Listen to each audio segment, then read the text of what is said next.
Hello everyone. आज हम एक और इंटरेस्टिंग टॉपिक को डिस्कस करने वाले हैं विच इज़ स्ट्रोक। स्ट्रोक के लिए हम एक सेकंड टर्म यूज़ करते हैं जिसे हम कहते हैं CVA। CVA की एब्रीविएशन क्या है? सेरिब्रोवैस्कुलर एक्सीडेंट। अब बेसिकली इसमें होता क्या है कि ये एक मेडिकल कंडीशन है जिसमें जो ब्लड सप्लाई है वो ब्रेन की तरफ बहुत पुअर हो जाती है, जिसकी वजह से जो ब्रेन की सेल्स हैं उसकी डेथ हो सकती है।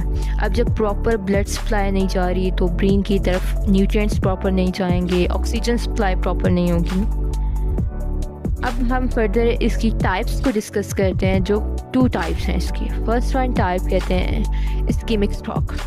इस्केमिक स्ट्रोक में क्या होता है कि lack of blood supply to the brain. इसमें बेसिकली जो वेसल जो ब्लड सप्लाई कर रही है ब्रेन को, उसमें ब्लड क्लॉट बन जाता है, जिसकी वजह से प्रॉपर ब्लड सप्लाई नहीं होता है।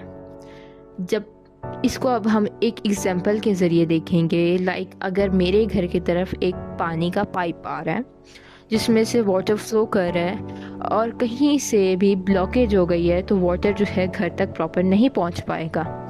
सेम एज इस्केमिक स्ट्रोक में हो रहा है। देन सेकेंड वन टाइप को हम डिस्कस करते हैं which is haemorrhagic stroke. Haemorrhagic stroke में बेसिकली क्या हो जाता है कि जो वेसल जो कि ब्लड सप्लाई कर रही होती है वो बर्स्ट हो जाती है और ब्लीडिंग कॉज कर देती है। अब जैसे फॉर एग्ज़ाम्पल हम एक एग्जांपल लेते हैं इसके लिए कि एक बैलून मैंने उठाया और इसके अंदर वाटर को फिल कर दिया। अब मैं उसको इन्फ्लेट करी जा रही हूँ, उसको फुलाई जा रही हूँ। एक वक्त आएगा कि वो फट जाएगा, जिससे फटने की वजह से वो क्या होगा कि वो आसपास जो है पानी लीक हो जाएगा, फैल जाएगा। इसी तरह इस टाइप में यही हो रहा होता है कि जैसे ही वो वेसल बर्स्ट होती है, बर्स्ट होने से क्या होता है कि जो ब्लड है वो आसपास लीक हो जाता है, फैल जाता है, जो कि ब्लीडिंग को कॉज कर देता है। अब हमने टाइप्स को तो डिस्कस कर लिया। अब हम सेकंड वन हम इसके कॉजेज़ को डिस्कस करेंगे कि क्या कॉजेज़ हैं स्ट्रोक होने के, चांसेस क्या हैं बेसिकली। अब हम निमोनिक के ज़रिए डिस्कस करेंगे। निमोनिक जो है हमारे पास हेडेक, HEADACHE। H से हमारे पास आएगा हाइपरटेंशन। अब एक पर्सन है जो हाइपरटेंशन, जिसका ब्लड प्रेशर हमेशा हाई रहता है या मोस्टली उसके हाई होने की वजह से, ब्लड प्रेशर हाई होने की वजह से उसको स्ट्रोक होने के चांसेस है। E से एल्डर पीपल में स्ट्रोक होने के चांसेस है। A से आर्ट्रियल फिब्रिलेशन मीन्स उसकी हार्ट की रिदम अब नॉर्मल हुई है, ये भी स्ट्रोक होने के को कॉज कर सकती है, स्ट्रोक होने के चांसेस है इससे। D से डायबिटीज़ के पेशेंट में भी स्ट्रोक हो सकता है। A से एथेरोस्क्लेरोसिस, जब फैट्स या कोलेस्ट्रोल जो है आर्टरीज़ में अकोमुलेट हो जाएंगे, इसकी वजह से आर्टरीज़ में ब्लॉकेज हो जाएगी, इसको कहते हैं एथेरोस्क्लेरोसिस। ये भी कॉज बनता है स्ट्रोक का। एंड देन C से कैरोटिड आर्टरी स्टेनोसिस, जब कैरोटिड आर्टरी की स्टेनोसिस नैरोइंग हो जाती है, ये भी चांसेस इससे भी हो सकता है कि हमें स्ट्रोक हो जाए, स्ट्रोक होने के चांसेस हैं। H से हाइपरलिपिडीमिया मीन्स कि जैसे अगर बॉडी में जो लिपिड का लेवल है वो अबनॉर्मल तौर पर हाई हो जाता है, ये भी स्ट्रोक कॉज कर सकता है। And the last one E से हमारे पास एक्सेस वेट। अब एक पेशेंट का वेट एक्सेस है तो ये भी स्ट्रोक कॉज कर सकता है। अब हमने कॉजेज़ को तो डिस्कस कर लिया, अब हम जाएंगे फर्दर साइंस एंड सिम्टम्स की तरफ। साइंस सिम्टम्स को हम देखते हैं तो इन साइंस सिम्टम्स को भी एक निमोनिक के ज़रिए देखेंगे। निमोनिक जो है हमारे पास है बी फास्ट, BEFAST।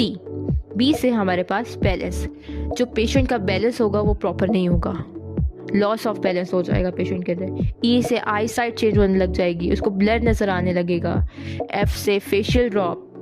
A से आर्म वीकनेस हो सकती है या लेग वीकनेस भी कह सकते हैं। S से स्पीच डिफ़िकल्टी, प्रॉपर बोल नहीं पाएगा। जब हम ये सब साइंस सिम्टम्स देखेंगे तो देन T से टाइम टू कॉल इमरजेंसी। जब हमें ये सब साइंस सिम्टम्स हमें किसी पर्सन में, पेशेंट में नज़र आ रहे हैं तो हम उसको फ़ौरन डॉक्टर के पास लेके जाएंगे, इमरजेंसी कॉल करेंगे।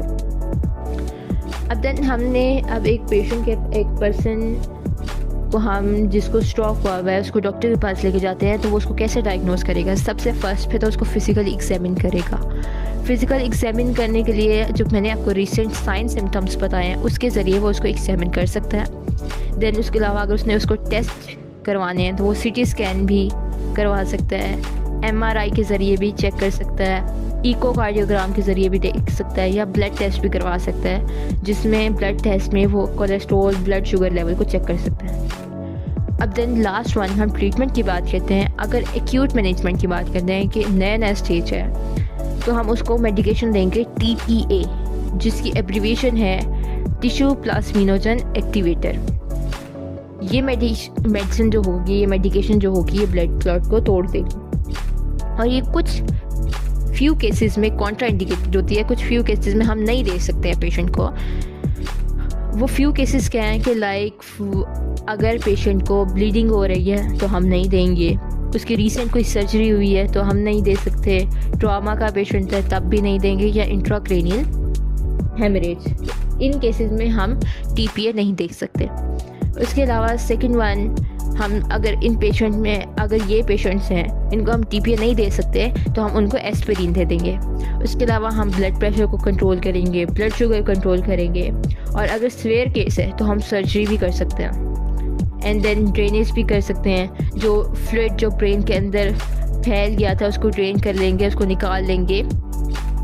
एंड देन फिज़िकल थेरेपी भी करवा सकते हैं। जैसे पेशेंट का बैलेंस तो था वो प्रॉपर नहीं था तो हम फिज़िकल थेरेपी करवा के उसके बैलेंस को इम्प्रूव करेंगे, उसके मसल्स को स्ट्रेंथन करेंगे, उसके जो आर्म और लेग्स की यूज़ को रीगेन करेंगे। एंड देन उसको जो स्पीच डिफ़िकल्टी आ रही थी उसके लिए हम स्पीच थेरेपी करेंगे। आई होप सो आप सबको समझ आ गई होगी। एंड अगर फिर भी आपको कोई इशू है तो आप कमेंट बॉक्स में मेंशन कर सकते हैं।